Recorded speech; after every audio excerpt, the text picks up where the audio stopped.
Hey everyone, welcome back to the Noon Podcast. In today's episode, I'll be interviewing Noah, a dear friend and colleague with an extensive EMS background. From serving in the Air Force to becoming a Medevac Pilot, his journey is truly remarkable. We'll explore the challenges that he's conquered and be inspired by his unwavering positivity. Join us as we dive into his incredible stories and learn of the invaluable wisdom gained from his diverse roles and years of experience. Let's get started. All right. Well, welcome, Noah, to the 911 Nonsense Podcast. I appreciate you coming out today. Thank you. Can you go ahead and give me an introduction of yourself? All right. My name's Noah. I am a fixed-wing air ambulance pilot. Used to be a paramedic, was a flight paramedic, and an Army flight medic for quite a number of years with the New Mexico Army National Guard. That's really cool. And in talking with you, you have such an extensive career because you worked on the ambulance for a long time, and then you also did photography in the military, right? Yeah, my first job as a functional adult was spent a little time in the Air Force as I think the official title was broadcast journalist. But I found my way more into the videography side of that. That's really cool. And did they provide you all of the stuff that you needed? Mm-hmm. So if you requested like a super fancy camera, would they get it for you? Yeah, you had to deal with what you had on hand. But okay. I mean, it involved a lot of travel, a lot of cool places, a lot of interesting projects, and it was more public relations oriented than anything else. So I contributed to an agency at the time called Air Force News. It was sort of an internal media product, and another one of those jobs where I did it for a brief period of time, but met so many wonderful people that I've kept in touch with to this day. That's so cool. What a neat experience. I've gotten a little bit into photography myself recently, and I've just been having a blast. It's amazing what our phones can do these days, right? Oh, yes. So what got you into EMS? Well, it was sort of a combination of things. I kind of hit a bit of a limit on the broadcast journalist side in the Air Force. I felt like there was... Like I said, I had a lot of fun and met some wonderful people. I never will take away from that part. But the job satisfaction part for me just was not super high. And I happened to have a sister who worked volunteer EMS down in Valencia County, the way southern end of Valencia County at the time. And so we used to talk on the phone, and she'd give me all kinds of stories about the stuff she was doing. And I thought, well, maybe let's give that a try. Maybe that'd be an okay fit. And so I did. And it did. It fit for quite a few years. The transition to being a pilot was more of the accomplishment of a childhood goal more than it was anything else. But EMS and I sort of found each other, so we did that happily for quite a while. That's really cool. Yeah, the EMS stuff, when it fits with you, it fits really well, huh? Mm-hmm. We've known so many people that are currently EMTs or paramedics and have been EMTs and paramedics for years and years and years that actually still quite enjoy their jobs. Yes. And you are married to somebody who works on an ambulance, correct? Mm-hmm. I am. And how does that work with your scheduling? Well, I mean, we followed a grand Army tradition, really, of getting married right before deployment. And so our first year as a married couple really was spent mostly apart. And then my time when we got back, I was an active guard and reserve guy, which meant it was like being on active duty, but I worked for the New Mexico National Guard. So that involved a lot of missions here and there, like the occasional search and rescue and one thing and the next. So, like our time at home was not always in sync, is not unusual to us. And so with the job that I have now, doing 7 days on or 2 weeks on at a time, and she's still more of a casual pool style employment. So, her schedule's pretty hit and miss.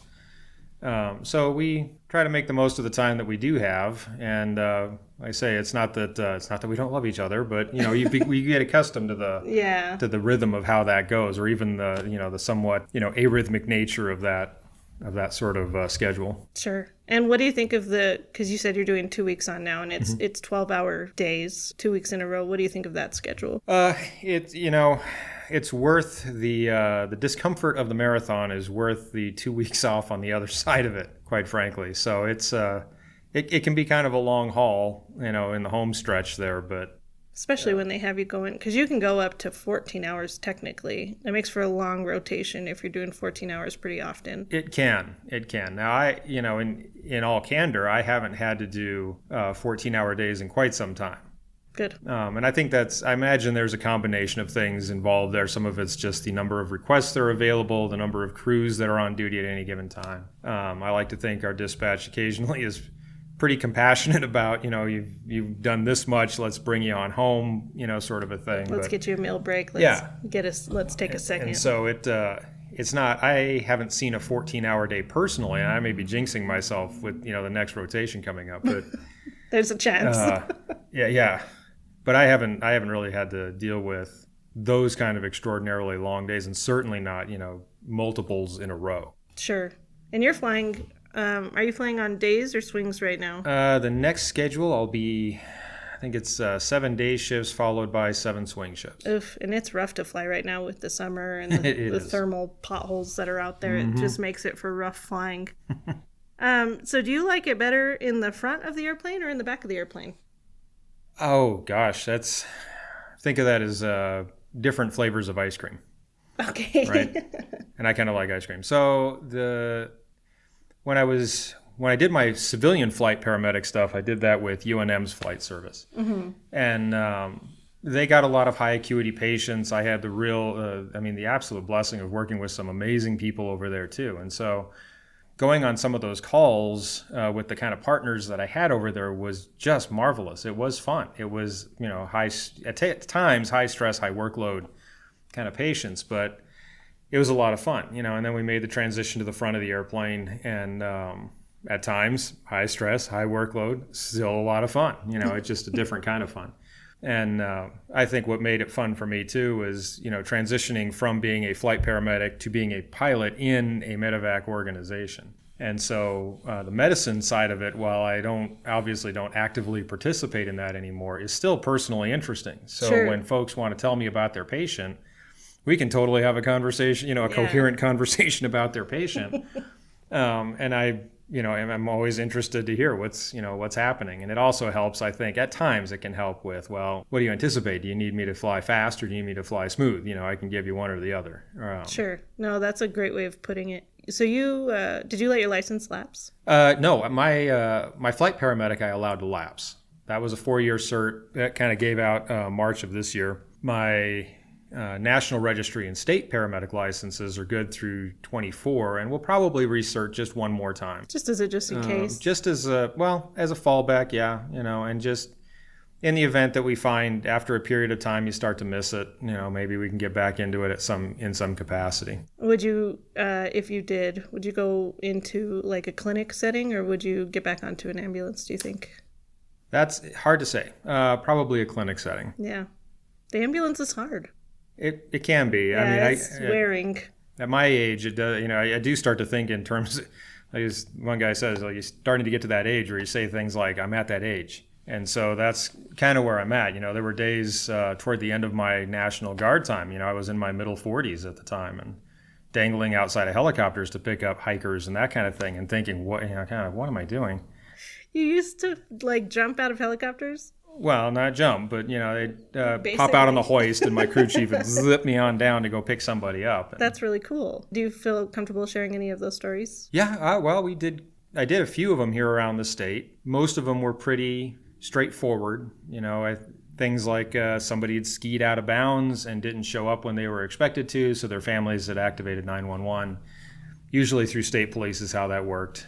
State police would go out and take a look, and if they couldn't find them, everybody would sort of bed down. There was a whole process for getting the guard mobilized for that kind of thing. So we were never really on the leading edge of a search and rescue. We were always sort of way behind, everybody else by the time we got out there. But most of the time it was something like that in the wintertime.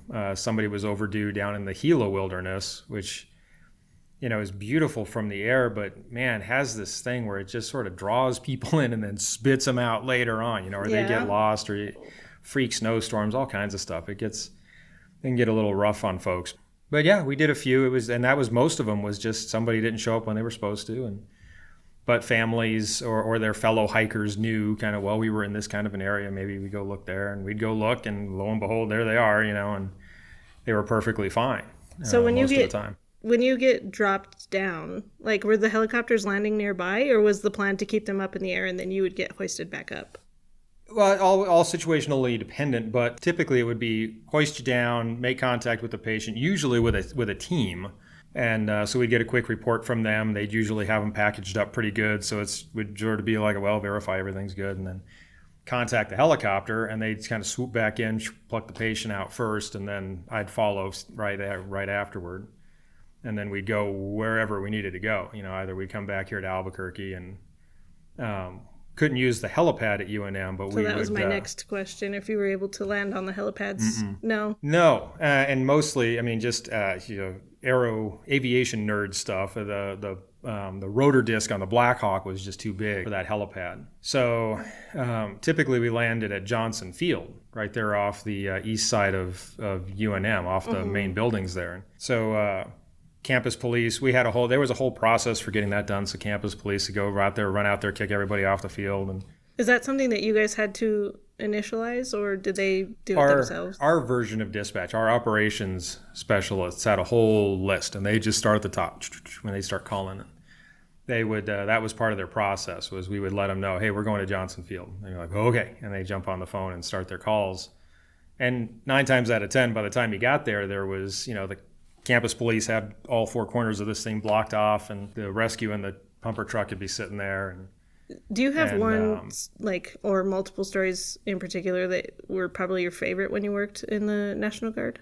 Oh, I don't know. There was quite a few. It was another one of those, you just kind of like in EMS, where you fly together, you do all these things, and you become very close knit with your people. It becomes another family, and as dysfunctional as any other family. There's people you don't want to sit with next to at Thanksgiving and all, but yeah. Nonetheless, they're still your family, right? And but in terms of stories or missions, the ones that stand out were, there were quite a few, and all of them for sort of different reasons. Like, I'll never forget my very, very first search and rescue, which involved an aircraft crash. Oh, wow. Yeah. What happened? Well, so it was actually the state police helicopter crash in 2009. In broad strokes, the state police pilot had picked up an officer to act as sort of an observer. And as I understand the order of events, they had flown out to pick up a lost hiker, picked the young lady up. We're getting ready to fly back. Some events had kind of ensued that were outside of their control. The helicopter ended up crashing on the east face of the Sangre de Cristos. The pilot and the young lady were both killed in the crash, and the young patrol officer had survived. Wow. And so my very first real world hoist rescue was my crew had found the one surviving individual in the presence of, I think it was another mountain rescue person had found him and had bundled him up and, kept him warm and all. So then we showed up, and, I remember very distinctly my crew chief saying something to the effect of, well, that's a hoist. And myself going from feeling, jittery and butterflies in the stomach kind of stuff to just everything going away and thinking, all right, it's a hoist rescue. And so we rode the hoist down. And how high up are you roughly when you're hoisting down like that? That one wasn't too high that I recall. Now, I don't that being my first, I don't recall a lot of that one with great advantage. In fact, yeah, I seem to recall it was less than 100 feet. It might have been at 100 feet or thereabouts, because it didn't seem like the ride up to the aircraft was all that long. But we got the young man in the helicopter, did a quick assessment. Didn't seem like he was, critically injured at that point. Like, his vitals were pretty stable. So we actually ended up dropping him off at St. Vincent's, feeling like, well, that ER was the closest. They could do some really quick stuff. If he needed to be transferred, then you had critical care assets that could swoop in and move him if they needed to. And I think ultimately, I don't recall that they ever needed to. I think they treated him and released him from St. Vincent's. Okay. Ultimately. And helicopter rides are pretty slow, right? Compared to like the King Airs that we fly. Like a gallop to Albuquerque is like a 2-hour flight in a helicopter? A little more than an hour. Can be a little more than an hour. Okay. It does become, if you're in an agency that has helicopters and airplanes, that becomes part of the discussion. But the trade-off in the difference in the actual air travel, sometimes you have to consider offsetting that with the ground time. At least with a helicopter, you can go helipad to helipad. I can deliver hospital to hospital. In an airplane, we're going to manipulate that patient 3 or 4 times, getting them in and out of airplanes and ambulances and the whole bit. Sure. So sometimes, occasionally, the speed advantage of a fixed-wing aircraft is sort of offset by the the transport, the ground time on either side. So it just, especially say like in a place like Santa Fe, if you were going to transport a patient, well, like we've done, right? Mm-hmm. The ground time from the airport out to St. Vincent's and back, it's a 20-minute drive. Can be considerable. Where with a helicopter, they land at the helipad, pop up, and 20 minutes later they're landing at whatever hospital they're going to in Albuquerque. Yeah, no, I agree. That is definitely convenience. One of my buddies the other day that just started at a helicopter service here in the northern part of the state said that there's no AC in his units. So is that a standard? That's a good question. I don't know. When I worked for UNM, the helicopter that they had actually did have AC. Oh, that's nice. Seemed to work pretty well for the most part. For the most part. So I couldn't speak to all of them. I mean, I've crewed 3 different types of helicopters, 2 military and 1 civilian, and the military ones had no air conditioning whatsoever, and the civilian one, as I recall, had a rudimentary air conditioner that worked well enough to take the edge off. That's good.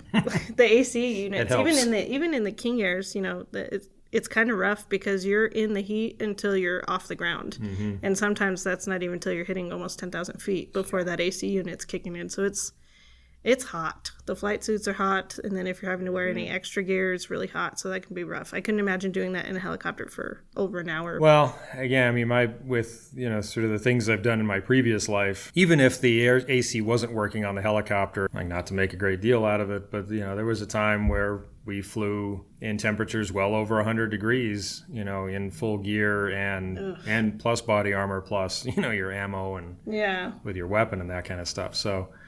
So everything after those experiences was not, was relatively simple. Not as bad. They were transitioning into a good place, it sounds like. That's good. So do you have any favorite stories from your ambulance time? Because you served on an ambulance for several years also. I did. Funny enough, not as long as I've been flying. But what I recall of my ambulance time was I was never a black cloud and I was never a white cloud. I was sort of a moderately gray cloud. And I'd get some really sick patients from time to time, and occasionally ones where it was so textbook, like they really did us this favor of throwing a very classic, right-sided or inferior AMI, and we could get them to the hospital, and the telemetry all worked the way it was supposed to, and the door-to-balloon time was fantastic, and the follow-up just made you feel all warm and fuzzy inside. It seems to me, I recall having transported a lot of psychiatric patients in my time at ambulance, but again, not high-strung, violent patients. Oh, that's good. Mostly the guys that were relatively laid back, maybe a little amped, but not fighters. Like they weren't looking to hurt anybody. They were just sort of off their meds and out of control for a minute. But again, I had, I guess, no funny stories. Just what I remember is when I was in paramedic school, they had partnered me with Bob Grothe at the time, which... It's a name I haven't heard in a long time. Right. So Bob and I worked every other week together for about 3 days. And the weeks that I was not working with Bob, he got these wild and crazy traumas, like just really bizarre stuff at times.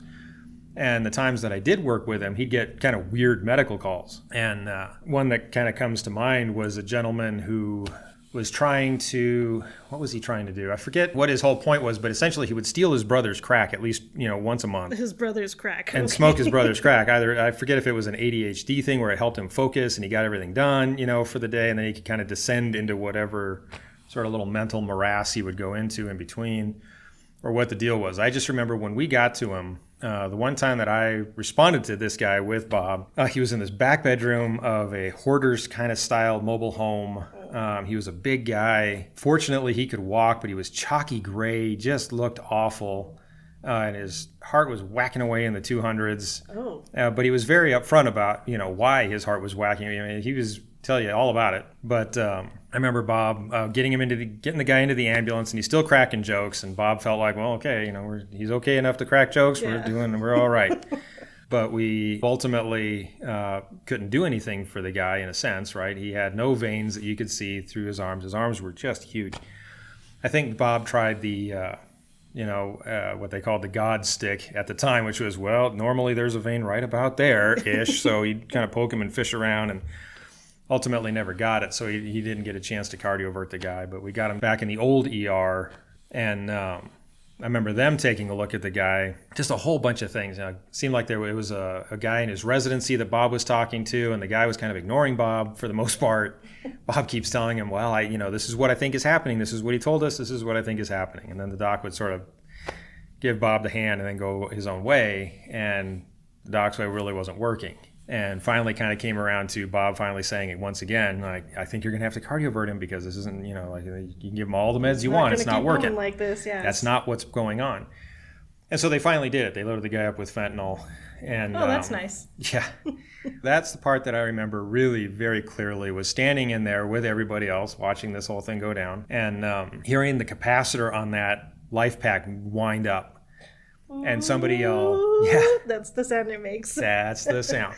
And so it gets to the top of that little pitch and somebody yelled clear, and I watched 12 pairs of hands go into the air like a little rave, and then somebody punched the button, and this guy who weighed at least 350 was a big boy, levitated off that bed. All we heard is like this very soft little pop, and he levitated and came crashing back down and yelling and hollering and cussing. Well, his heart rate went from somewhere in the high 200s down to about 100-ish. Oh, that's better. With that one shot. And then he sort of went to sleep with all the fentanyl they gave him. So that was the one story that I do remember. The other thing I remember from my ambulance days was my very first day as a paramedic, as in card hot off the presses, and walked in, and whoever the supervisor was that morning patted me on the shoulder and said, "Hey, so what do you think about crewing your own truck today?" And I said, what do I think about that? How do I feel about that? I don't feel great about that. Like, I thought I was going to double medic with Bob again. I was going to learn all kinds of stuff now that I got, this marvelous scope of practice behind me. And they patted me on the back again and said, "You'll do fine." And you're good. Out the door I went. Well, that was the day that, was a prime example of your partner can make or break you, right? So my very first day as a functioning paramedic, in charge of my own truck, calling my own shots, right? And master of my own destiny.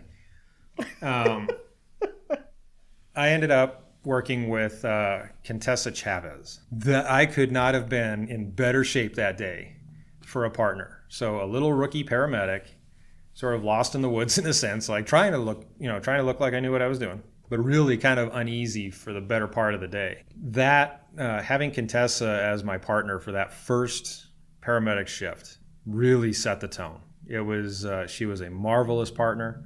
It ended up being a marvelous shift, and in great part due to the fact that she knew what she was doing, and I could kind of concentrate on finding my feet as a brand new medic, and I didn't have to worry about what else was going on in the truck. So did you continue to work with her? Off and on. I worked with, now these days, like I can see faces and I can't always remember names. But I had a couple of regular partners as a paramedic. And again, for the life of me, I can see the faces, I can't remember the names. But I ended up going PRN at one point and worked with a variety of people sort of off and on. Some folks that are still there and had kind of moved up through the ranks. Other folks that, because our community is so small, bumped into them in other arenas. Like I've bumped into flight nurses where I work now that I worked with when they were EMTs and I was a paramedic. Oh, I think it's so cool when you're traveling all over the state and seeing nurses that you've worked with, just in completely different areas. I think that's so cool. And they recognize you, and then you're both really happy, and it's just such an easier transition for patient care. Mm-hmm. It makes it really easy. So what got you to going into critical care? Well, what got me going into critical care was I'd always wanted to be a pilot since I was a kid, right? You're going to take the long way around the barn here for a second, I think. But I wanted to be a pilot when I was a child. Kind of got steered in a number of different directions and didn't really have the know-how or the imagination to visualize a path to getting to be a pilot. But as I started to kind of step out as an adult and was active duty Air Force for a bit as a broadcast journalist, well, that kept me in aviation in a lot of ways. I was on board a lot of different airplanes, taking pictures of other airplanes and helicopters and doing all kinds of neat stuff that way. And I came out of that and through a variety of circumstances ended up with the Black Hawk unit up in Santa Fe in the New Mexico Guard. And I was with them for, 13 years, the last 13 years of my military service, which comprised the bulk of that time I spent in uniform was with those guys.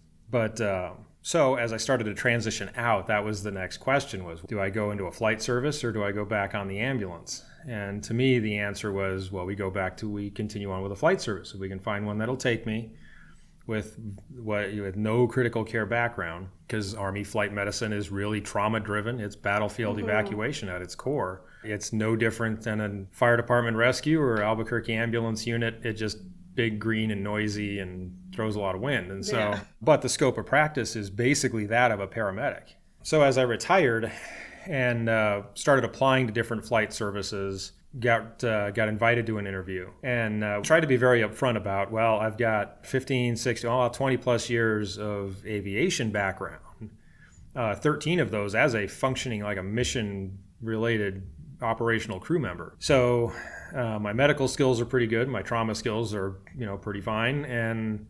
But I told them at the time I have no critical care background. So it really, I don't know that it was necessarily a fascination with critical care so much as it was, I get to still fly. Sure. Was sort of the thought going, kind of floating around behind my eyeballs at the time. But I tried to be very upfront about what my background and my experience was. The other part of it, though, was understanding that, yes, I still want to fly. This will give me an opportunity to stay in airplanes and helicopters. That will be great. But I also, these are people's lives we're dealing with in a far different environment than I've dealt with before. And so what do I know about critical care? Well, not a lot.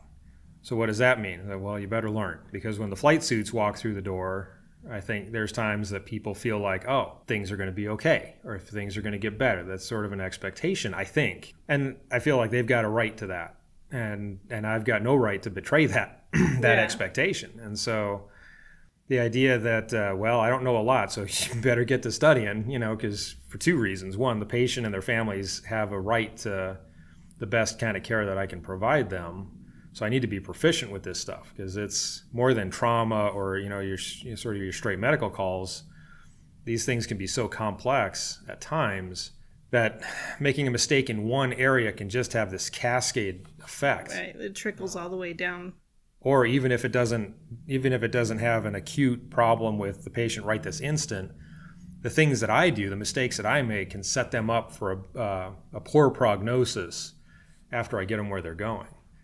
And so that really drove me into the books. Plus, meeting the folks at UNM and realizing, not to take away from any other flight service, but realizing the high caliber of people that they had over there, the ICU backgrounds, an incredibly diverse and highly intelligent group of people, highly professional.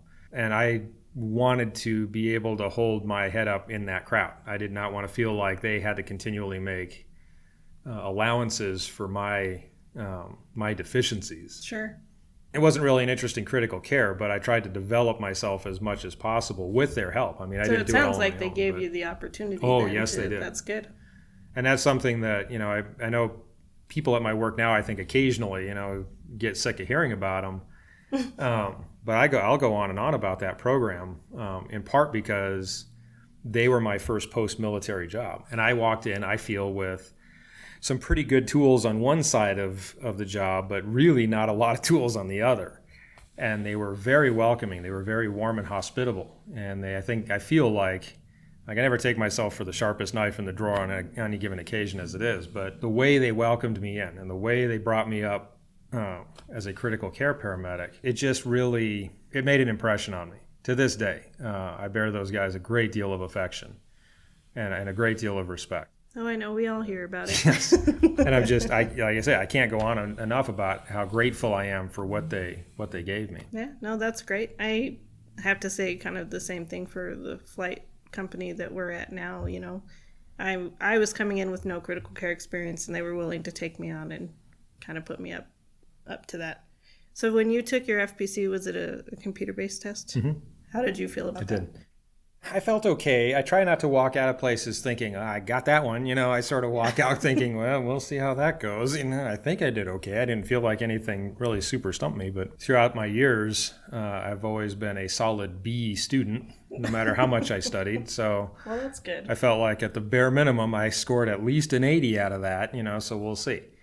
And fortunately, unlike the National Registry at one time where you could take the computer-based test and then you had to wait 2 or 3 days to find out, I took my FPC, walked out, jumped on my phone, opened my email and ding, there was a little thing that said, congratulations. And so I immediately sort of melted down a little bit in the truck and treated myself to a cup of coffee and went back to the house, super happy about where I was at. So that test is no joke. Yeah, I studied a lot for that, more than most other courses that I'd ever studied through. Did you take a critical care class? I didn't take an official class. Through a roundabout sort of way, the Army had gone to requiring flight paramedics to attend paramedic school and then a critical care course. But that came at the tail end of my time. So I was so close to retirement, it was no value added to them to send me to either one of those two courses. But my younger flight medics that did go would come back with all these resources and materials. And, well, do you want this? Well, heck yeah, I want it. Like, bring it on. So I had quite a bit of material from them already. Is there any material that you would recommend? Anthony Lopez's Crash Course videos was one, and Orchid Lee Lopez, her book, Back to Basics. Those two paired together. My technique personally was to watch some of Anthony's videos, and then I'd go over to Orchid Lee's book and follow that up with the chapter, and then she'd have some sort of mock quizzes in the book, and so I'd take the mock quiz. And so I chased those two like that for a year, in addition to working for UNM's program and kind of going through the specific stuff that I jot down as notes for myself, learn more about ventilatory stuff, the ventilator and ventilatory theory and all this stuff. And so between basically like those three things, I felt like I was pretty well prepared. That's good. What would you say, or can you describe a complex critical care patient? The ones that seemed complex to me, anyway, were the ones that were sedated, intubated, on the vent, with multiple drips for multiple reasons. Because for a number of reasons, besides the fact that you had that many gizmos to manage at any one time, secure them, move them, transfer them from theirs to yours. Because it doesn't make sense that any of our stuff would be compatible, right? Of course not. So the other part was just the med math. Some of it was knowing that or seeing where the patient was at. A lot of times I would defer to my partners. Most of my RN partners had these extensive ICU backgrounds. And so I had one in particular. I don't know how he did it, but he could look at those pumps and sort of sort out in his head what each one of them was all about and sort of confirm the math in his head. Like, you'd see his lips kind of moving a little bit, and then he would come back with, yeah, that's good. Yeah, I wish I could do that. Yeah. And, I'd sort of be standing there with a piece of paper with half the formula written out and be like, all right, So usually when you're talking about like the infusions, the IV pumps and such, it would be, you'd have somebody, they were on one medication for their blood pressure. They were on another medication to keep their heart at a particular rate. They were on another medication, like an antibiotic for whatever they had going on. So everything had to be on its, were these compatible in the same line? Did you have to have them on different lines? Were we going to, create a little IV manifold and be able to turn things on and off? And, and how do we do this? And how do you keep them all straight? It was that partner that got me into carrying a whole bunch of colored tape all wrapped around a sharp shuttle. Mm-hmm. And man, I was at least a whiz on that. We'd have it marked at the top and we'd have it marked at the patient. And,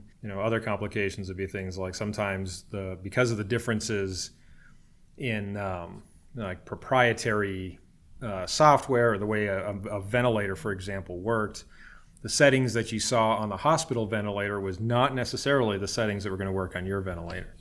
And so you had to be able to sort of recognize that and respond to it and either make the adjustments or switch them back or, do something. That to me was the complex patients. And then you add in managing all the equipment, the patient themselves, because they can't help you. Yeah, making sure you don't lose the tube, making sure you don't accidentally pull any lines on the way when you're moving from, their bed to your bed. And then again, when you're moving from your bed to the receiving facility's bed. Yeah. And then double checking your tube while you're flying because you're going to lose air pressure. Or, any number of things. I think they're fun. We don't get the opportunity to do them very often. Well, it's kind of hit or miss. Like some months it'll just be back-to-back critical care, and then some months you're just transporting psychs every single day. So we had talked a little bit about your EMS experience.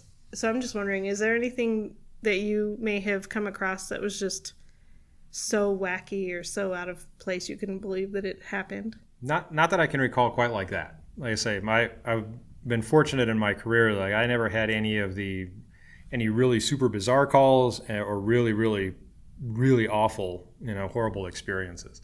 Mine were all kind of, middle of the road somewhere. But the one that comes to mind is kind of one of those, sort of almost like I guess this happened kind of a thing. Was we got called out in the Guard for a search and rescue down in Ruidoso, down in the Ski Apache area on February 14th, on Valentine's Day. Oh, lovely. And it was a guy and his girlfriend that had skied out of bounds and had not shown up on February 13th. They had skied out of bounds.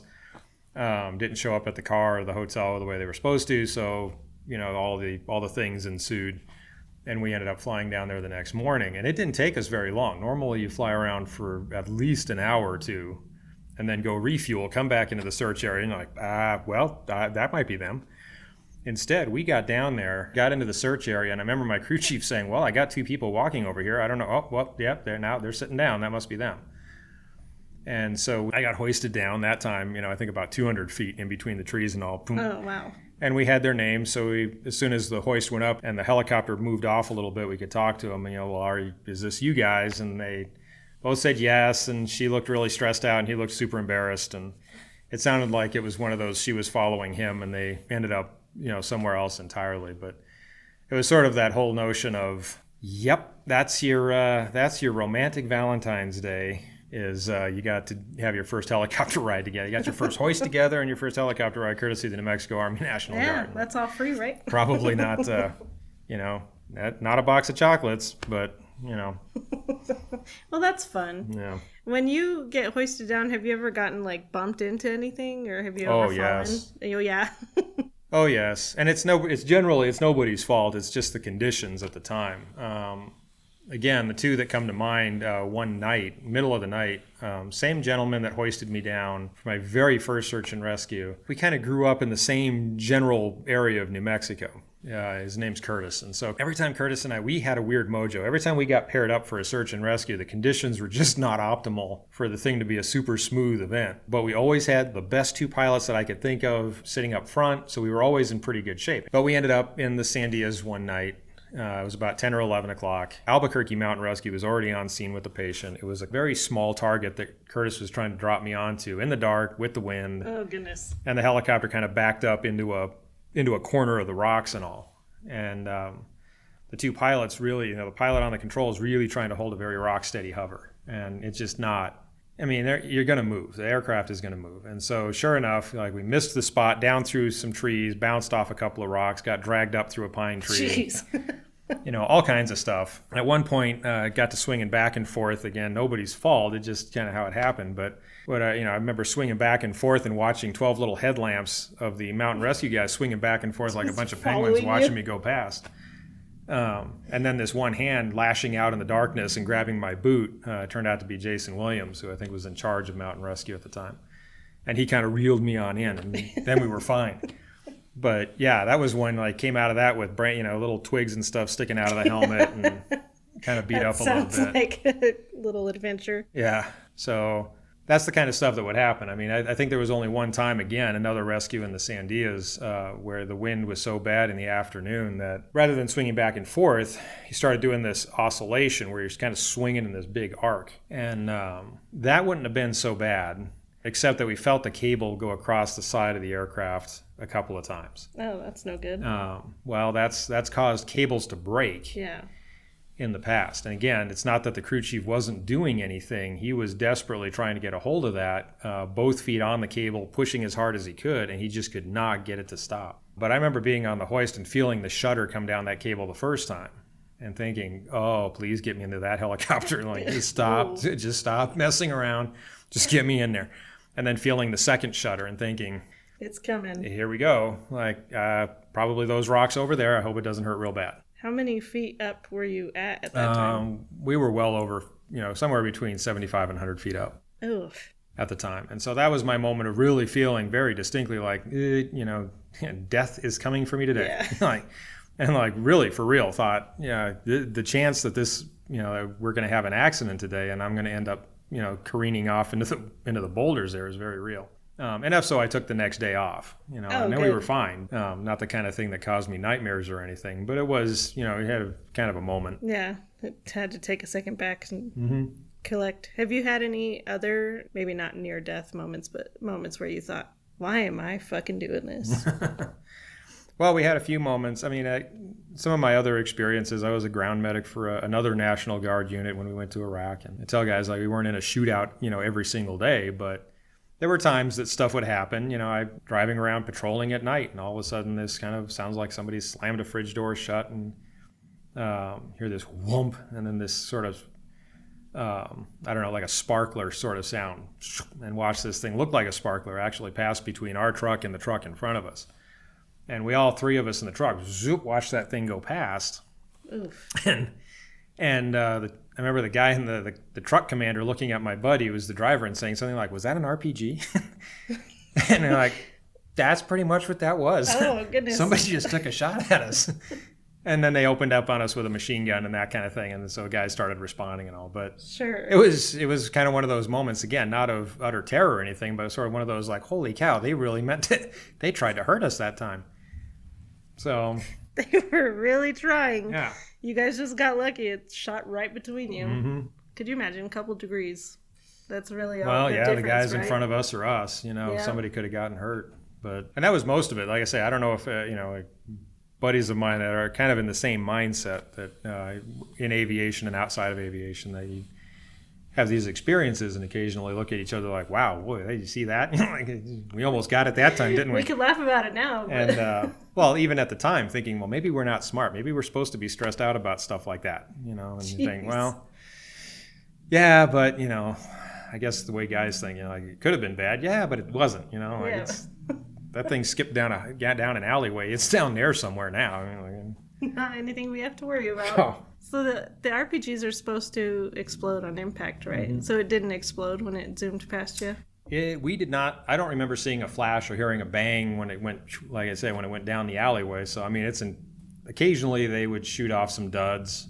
Or, I don't know RPGs, but, I know that they've got safety mechanisms like other weapons. And if you don't sort of disable or deactivate those safety devices, then the thing's not going to work the way it's supposed to. So. Sure. I know you had mentioned that you had some psych patients, not necessarily super bad, but were there any where you ever, like, kind of questioned your treatment on them as well? Where maybe you were a little worried? Sometimes, like, when I worked on the ambulance, we would have to pull over, and it wasn't always necessarily an opportune time. So if we're pulling over because this person's getting rowdy, male or female, sometimes you're on the freeway and you have to be really careful, and you have to get control of that situation, or that person's going to run out into the road and get struck by a vehicle. Right. Never had that experience. Say most of the time, the patients and I had at least enough of a rapport that you could talk them down fairly easily. Or if you just sort of let them be, in a lot of cases, they'd sort of do whatever they were doing. That it wasn't harmful to them or me or the truck, and each sort of let them go and do their thing, and they were just fine all the way to the hospital. So I never really had an episode where somebody had gotten so out of control that we needed to stop the vehicle right then and there and get a hold of them, much less having to do that on the interstate. Yeah. Oh, that's good. I had one just recently, actually, while flying, because we do transport some psychs. And we picked him up, and we were driving him to the airport, and he had a urinal with him. And I thought, okay, well, he was either using it as a urinal or he was using it as a cup. Like, maybe he just kept asking for water in there. Like, here, use this as a cup. Like, we're sick of getting you cups of water or whatever, because they don't have access to the water. And we're putzing along over to the airport, which is maybe a 15-minute drive, and he proceeds to use the urinal, which is fine. That answered my question. And I'm not shitting you, Noah. Like, he didn't even let it cool down. He put it up to his lips, and he drank the entire urinal. And it was, like, probably half full. Recycling. In the time from the hospital to the airport, he did that 3 times. And I'm just sitting there like, do I stop him? Do I take that urinal away? Do I risk him peeing all over the ambulance? What do you do? Well, in that situation. We actually ended up having to drive him back because the weather conditions had changed. Okay. And so we didn't end up flying down to the facility that he needed to go to. I told my partner, you're gonna sit in the back this time, and I'm gonna drive back to the hospital because that's a little too much for me. Yes. Yeah, no, that's, again, not something I ever had to deal with. I can appreciate the conundrum, though. Yeah, that's rough. I mean, it's crazy because you hear of medical providers just getting assaulted, left and right, and it's sometimes you get lucky and sometimes you don't. So do you have any stories where you just smile or you kind of laugh about it, like, that was really cool, I got to do that? Gosh, no specific stories that come to mind. I remember almost like eras and groups of people and things that, in general, things that we would do. So when you're remembering, are you remembering the people that you worked with? Mm-hmm. So you're enjoying the time that you had at the company and the people that you got to work with, probably more so than the actual calls. Mm-hmm. Oh, that's good. Yeah, and there's always calls that you're going to remember, whether it was, because something goofy happened or it was it was a more somber event. But what I remember out of all those things that I've done over the years, whether you're talking about the broadcast journalism stuff or through EMS and flight and all that, what really has stayed in my memory is the people that I worked with and the good times, sort of, again, not specific events necessarily, but overall, just how much I enjoyed it or appreciated the time that I had spent with them in these different arenas or these different places. Sure. Because like you said, we are in a smaller group of people. So there's a good chance that anywhere you move, you're going to run into somebody you've already worked with, mm-hmm. which is nice. I feel like, and you may disagree with me, but I feel like the camaraderie has decreased significantly amongst almost any position these days. I think it went from this is a team, let's finish this as a team, to I'm an individual. And I'm either going to choose to like it or I'm not. Couldn't speak to that on the street side, since I haven't been involved in 911 medicine in an extraordinarily long time. I think, again, it's the blessing of having been in aviation for so many years that, and having been raised, so to speak, as an Army helicopter crew member, that the idea of live as a crew, die as a crew really was a sacrosanct concept. So the esprit de corps within that unit, because you flew with a little bit of everybody, was pretty high because you were out doing some pretty cool stuff mm-hmm. In some pretty cool machinery, over periods of time, or you were off having adventures, so to speak. That the whole the idea of a family that suffers together stays together. Mm-hmm. the guys I was with in Iraq as a group, that was a relatively brand new unit in the New Mexico National Guard. And so a lot of the guys in that unit were plank owners, as they say, with that outfit. And that was it. That was put together, and a year later it was deployed to Iraq. And so I was very fortunate to be part of that deployment. Looking back on it, there was certainly times in the process of going to or being in that environment where you think, God, what was I thinking? Do I really want to do this? Like, how rewarding is this really? I mean, I'm in a place where the heat is just hurting my face. But then as time goes on, you kind of, I don't know, it's little things. It's walking to the chow hall and not being able to see a guy because it's getting on toward evening, but you know who that is because of the way they're walking. And that's Jesse. Yeah. And that's your buddy. And so it's little things like that I remember, sort of unpack that box from time to time. And that's the things that make me smile, is when you think back on those things and those groups of people and think best, worst times of our lives were spent as a group in those places. So having been in positions where you've been shot at, and you have done these high risk jobs, would you say that you've developed any type of PTSD? I don't think so. I mean, Believe it or but not. talking to you doesn't seem like it. I mean, for all of its faults, I think the Army has, the 2 deployments that I did do overseas, when we came back, I felt like they did a pretty good job of really describing to guys, okay, so look out for these markers. And so I took that pretty seriously, and I tried to be honest with myself about that. Like, was I having recurring nightmares? Did I avoid situations because it reminded me of certain things? Were there things that I thought about obsessively? And I always kind of came back with, well, no, not really. I think there were things initially that I didn't have a great deal of control over that didn't really fall into the realm of PTSD. And it would be something as simple as when I came back from Iraq, I was still an EMT basic. And so I got partnered with someone, and we were driving past a construction site or something, and some guy, lit off with a jackhammer. Well, for a second, just a very brief second, it sounded for all the world like a 50 caliber machine gun going off. And now I didn't like swerve the truck and lose myself in that moment, but I did jump. And I jumped, I guess, enough that my partner sort of jumped too and looked at me like, "You all right?" Totally fine. Yep. Yep, totally got it. I mean, it was just a flash, and then sort of this other part of your brain that's a jackhammer dingus, he just kept driving. And same thing later on that day, passing by a different site, and some guy, pulled the trigger on another jackhammer, and it sounded like a particular make and model of machine gun. Jumped again, and partner's like, "Come on, dude, seriously, are you all right?" "Yes, I'm fine. I'm telling you, it just took me by surprise. That's all." But it never really fell into the realm of PTSD. So I've been pretty fortunate. I feel like I've been very fortunate in that. Again, my experiences, as interesting and adventurous as some of them have not met the intensity that other people have had to deal with. I mean, it sounds like I've never been shot at. It sounds from the outside looking in like yours was intense, and maybe you were able to disassociate maybe a little bit better than some people.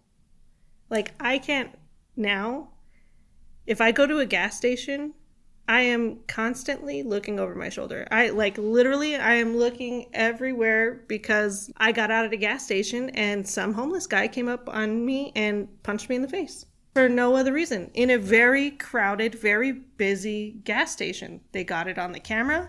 The guys in the car next to me came out and started helping, and that guy still didn't get arrested.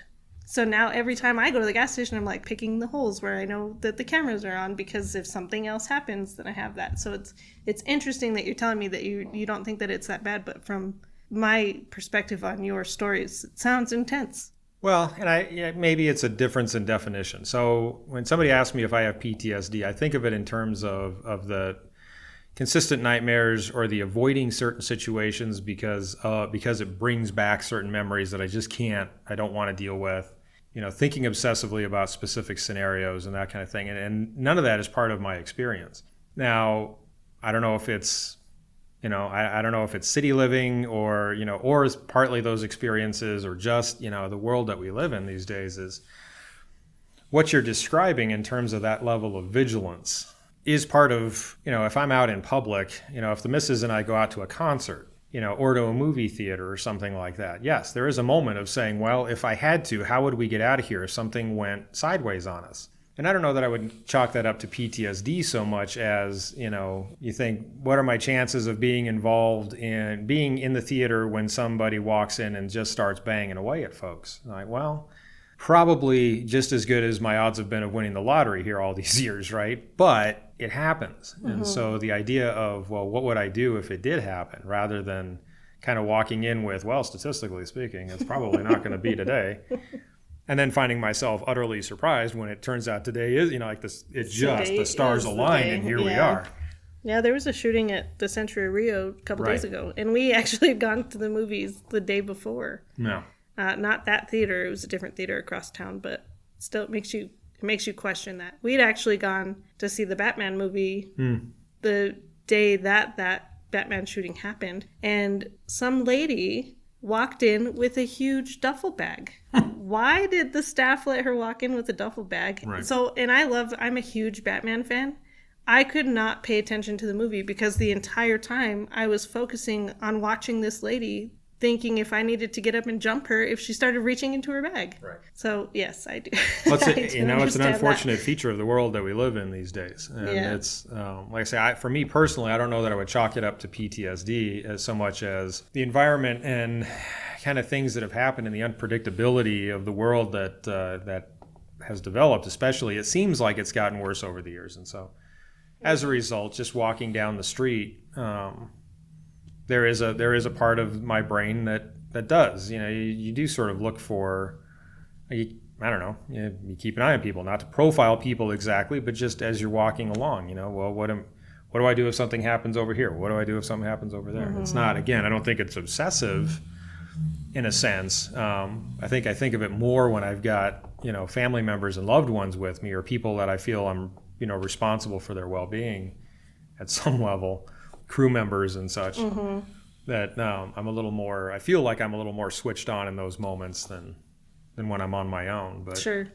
No, that makes sense. I think you and I think fairly similarly in situations like that. I feel like there's a lot of people that do it now, and I try myself not to go into any type of crowded situations where I am going to feel uncomfortable and I can't even enjoy it because it's the only thing I'm thinking about. And it's usually when I do have, my wife with me or family members. So, anyways, now that you have your dream job, what's your goal? Ooh, that's an excellent question. I just go on a limb and say that my goal had never really been to go to the airlines. I know that's a lot of people's goal. I think it's a fine goal. It just was not my personal goal. Just as much as I felt fortunate to work for UNM's program the way I did, that they welcomed me in, not knowing a lot about critical care, I feel like this company I work for now was extremely generous and welcomed me in when I was maybe not as skilled and knowledgeable a pilot as I've become in the almost 2 years that I've worked there. And so I'm very grateful to them for that. But it was also a natural move. I felt like this, being in Medevac was a familiar territory for me. It was just a different role in that same world. And so if I had a goal in particular, it would be to kind of remain within the emergency services world as a pilot. I really like EMS. I find a great deal of personal satisfaction out of doing that job, both in the sort of the social aspect of the crew environment, feeling like I'm doing good for somebody. I mean, regardless of whether you would call that patient subacute or, really, really sick. Sure. I feel like, somebody decided that their best option for their betterment was to be, at point B. So I will get them down to point B as comfortably as possible. So if I could stay within the realm of medical, fire, or law enforcement as a pilot, that would be just fine. And you're saying fire, so you'd be one of the pilots that goes and drops the fluid or the either chemicals. Way. Whether working for a company like the Forest Service or another that does that coordinates those air assets, or if an opportunity came up to fly those assets and actively drop water retardant on a fire or something like that, I think that would be agreeable. Yeah. To my nature overall. Yeah. Do they normally fly double pilots when they're doing stuff like that, or is it a single pilot? I honestly don't know. I think for some airplanes it's dual pilot, and it's that way for. I'm sure there's rules and regulations that govern a lot of that stuff. But some of those planes, like here in Albuquerque, we've got the 10 tanker guys that fly the big 3-engine DC-10s and do fire suppression with those things. That's a dual pilot airplane. I mean, I think that's a federal law. So not going to get away from that. And so you got other guys that fly 737s that have been repurposed for the same thing, also dual pilot. So I think for the most part, any of the big airplanes that you see, C-130s that have the modular system that drops slurry, any of the big tankers like that, they're going to be dual pilot. That makes sense. And then you got a lot of smaller airplanes, look like the old crop dusters actually, that drop small water drops and such. And those would be a single pilot airplane. I wonder if you might know, do you have to have a certain amount of hours to do that kind of flight? Yeah, everything in aviation is hours. It revolves around your hours and some of your past experience. And so the industry is sort of in a poor state at the moment. And so there's opportunities to learn this stuff that haven't existed before. Because before, as guys used to joke, older pilots would tell you that there was a time, you'd kick over a rock and there's 3 pilots all scrounging for a job. And it's just not like that anymore. And so it still revolves around how many hours you've flown, because they want you to have a certain amount of aviation experience behind you. And that way they're just teaching you how to handle a different kind of airplane or a different kind of a mission or something. You're not having to become accustomed to something right really from the ground up, so to speak. So how many hours do you have currently? I've got about 1,400. Oh, that's good. You're almost at 1,500, right? Yeah. Are you typed? I am not. No, that's coming up though, I'm sure. It's possible. So that's another thing is, there's a lot of companies out there that will offer you a type rating, or I'm a commercially licensed pilot. There's one more license after that, your air transport pilot license. And so there's companies that will help you achieve both your type rates and your ATP. It's generally, the company that does that is generally investing in you as a pilot, because they're spending tens of thousands of dollars on that whole process. And so there's an expectation that you're going to remain with them and sort of work some of that off, so to speak, right? So it sort of does become a matter of, well, where do you think you're going? Do you need the type rates where you're going next? In some cases, like the Forest Service, for example, they fly King Airs. They fly King Air 200s. So you don't need a type rate to fly that airplane. You do need specific training to do the mission that they do, but you don't need a type rating or your ATP. What do they fly for? Well, they do both the sort of the overall coordination of all the air assets working a particular fire. But they also take that King Air down pretty low, and they'll lead fire bombers into their drop. Oh, that's basically. cool. Yeah. So they drop the fire jumpers then. Well, they can kick smoke jumpers out. I guess it depends on what area you're working. There's a region that covers, for the Forest Service, covers New Mexico and Arizona. They mostly do the overall coordination, and then they also will get in front of the tanker and show the tanker, they've got a way to show the tanker, okay, drop your slurry here, your retardant. That's cool. And then they get out of the way, and the big DC-10 or somebody else comes lumbering in and throws the red retardant all over the place. That's cool. So in all your time flying, have you seen anything weird or like any UAPs? No. Nothing? No. We've seen some really cool stuff. I mean, just kind of like pretty thing. I mean, like flying at night in this state, once you get away from the light pollution and stuff, is just absolutely beautiful. There's times, as much as we don't like flying, we try not to fly through thunderstorms and that kind of thing. There's times when you're dodging around them that's actually... There's a certain beauty to it all. I think there's times that unless you see it, describing it doesn't always do it justice. But one morning going out to Gallup, kind of passing right along the tops of the clouds, the sun was at just the right angle. And what we had was this perfect rainbow, this perfect circle of a rainbow with the shadow of the King Air that we were flying right in the middle of it. And I think my co-pilot took a couple of pictures of it at the time. And you're like, it doesn't translate. Doesn't do it justice, yeah. But it's stuff like that, that really those kind of scenes that are just really fantastic. Yeah, I was telling you earlier, I got to see the Starlink satellites last night flying outside of Santa Fe and back into Albuquerque. That was really neat, kind of just that string of lights. And it was really dim, so I couldn't get any pictures or videos or anything, but it was a neat experience.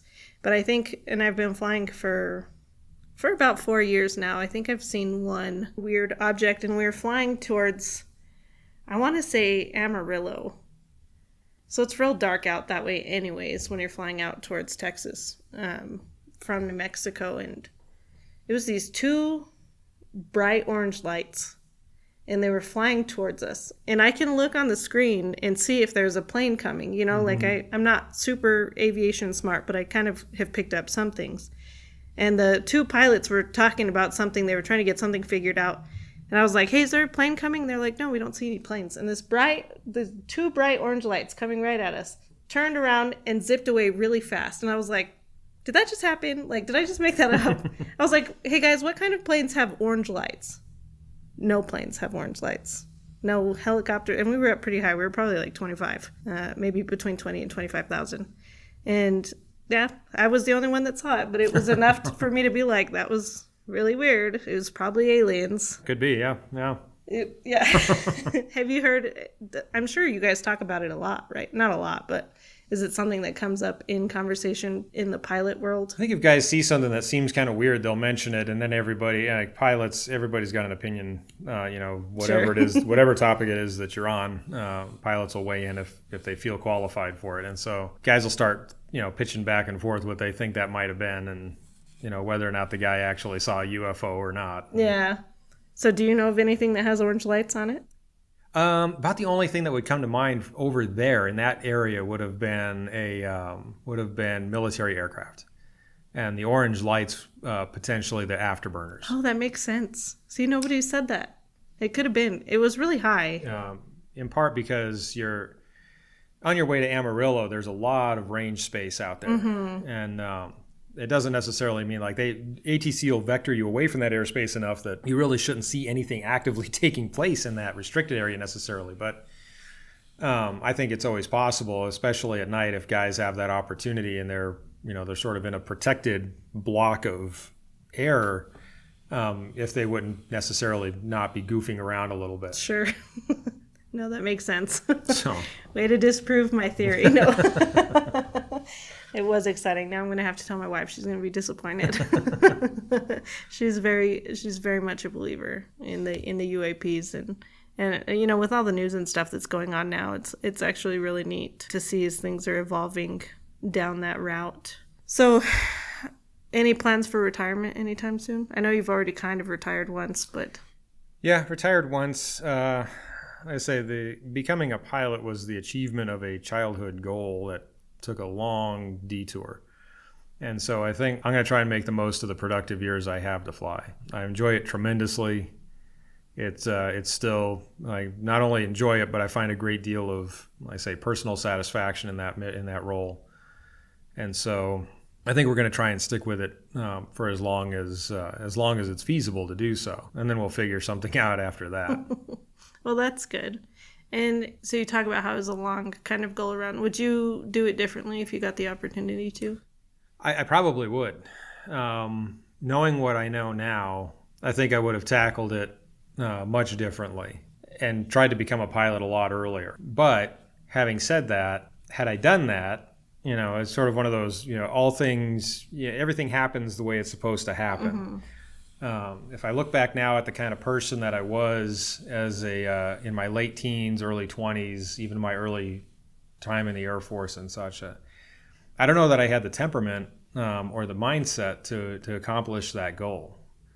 And so the places that I was, the people that had to endure my immaturities at those and such at those ages as I came up, I think it all happened the way it did for a reason. And so I don't regret any of the detours that we took, to get where we're at now. But being able to hit a point where I felt like I saw a very clear path to making this happen, where that had not been the case before. I mean, I had talked to guys even in my 20s, Air Force pilots that said, I'd really like to do the job you do. How do you get there? And the best they could say was, go get your college degree. Well, okay, but then what? And I just, again, at the time, the mindset being such that it didn't occur to me to say like, well, okay, let's go get a college degree and then take the next step. It was sort of I don't see how that's supposed, I know that, that'll help in a particular way, but I don't see how that's going to get me any closer to flying than I am now. And so, you fast forward through all those years into 2017, 2018, when a buddy up in Santa Fe, one of my crew chiefs, had mentioned, well, I'm working on my commercial fixed wing license and this is how I'm doing it. And hold on a second there, Slick. Roll that back a little bit. You're doing what, where, and how?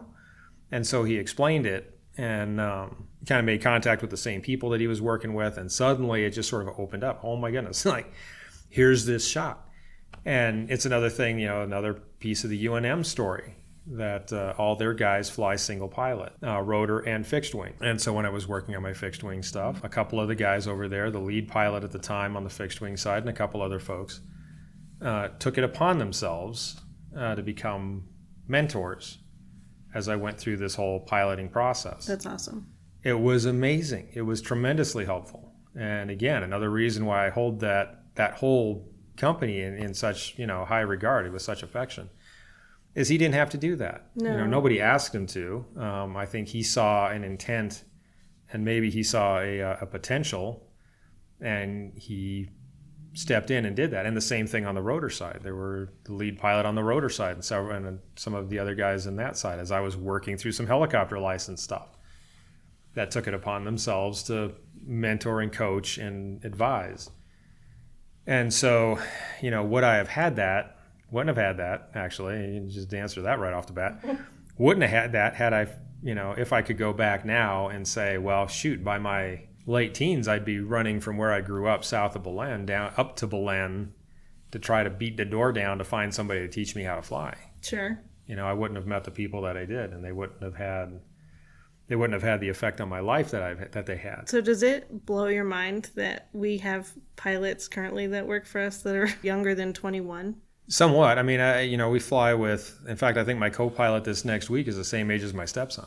And so there's a part of me that just sort of, I admire the drive. There's a part of me that's sort of like, A, it makes me feel a little older, and B, it can be kind of amazing. Like, so you started this process right about the time you started driving. Yeah. That's interesting.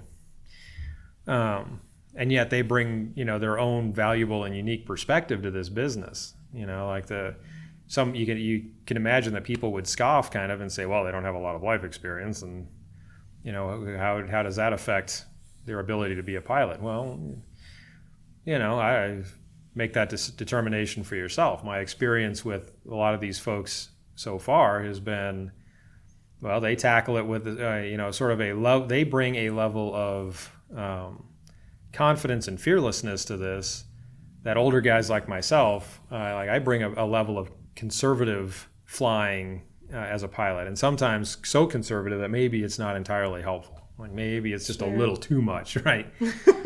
And so I would disagree with that. Well, I don't think there's ever any such thing as too conservative when you're flying. Well, possibly, but that's what I think. The younger folks, the folks that are doing the co-pilot thing now, or even the captain thing now, that aren't quite, just scraping into their middle 20s. I think that's excellent. You saw that path. You took the steps that you needed to take to achieve this particular goal. And maybe this will be the one thing you do in your life. I think it could be argued that maybe I was a little bit, like I flitted from one thing to the next and, made no reasonable progress in any particular field, and then finally landed my little, achieved my little dream job fantasy here, but I think you progressed nicely. You always see the kids that get into med school and it comes to residency and they're like, I have to do what? I have to touch that person? I am not good at bedside manner, so now they've just wasted how many years of education and money just to get to that point. And I think that even if it takes us a little bit longer to get where we're going, we're always where we're supposed to be. And I think for you that worked out very well. And I think you've got plenty of years in this opportunity and hopefully can progress to wherever you plan to be ultimately. Well, thank you. Last question. If you could give yourself any advice at a younger age, what would you tell yourself? I think the advice I would have given myself, if I could go back and talk to that 18, 19-year-old version of me, would be have more confidence in yourself and step out. If there is something that you want to do, find a way and just take that first step. You may not be able to see the step after that first step, but take the first step and you'd be surprised at how once you land at that first marker, how you've got just enough light to get to the next one and then just enough light to keep, the next and the next. Cool.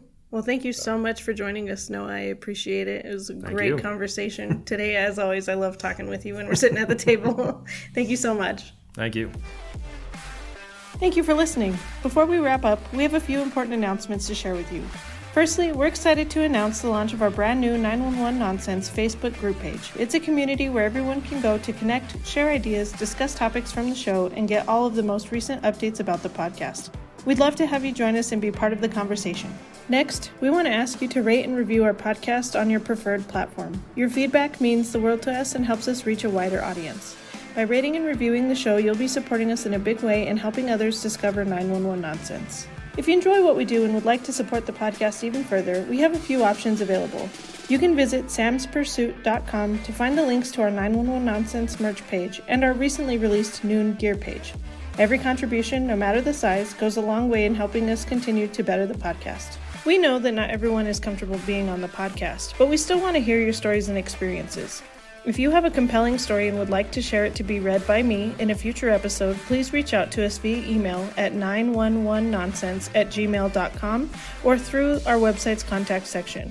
If you choose to be anonymous, we'll make sure to respect your privacy while sharing your story in a way that resonates with our audience. Thank you again for tuning in. We truly appreciate your support and look forward to bringing you more engaging content in the future. See you next week.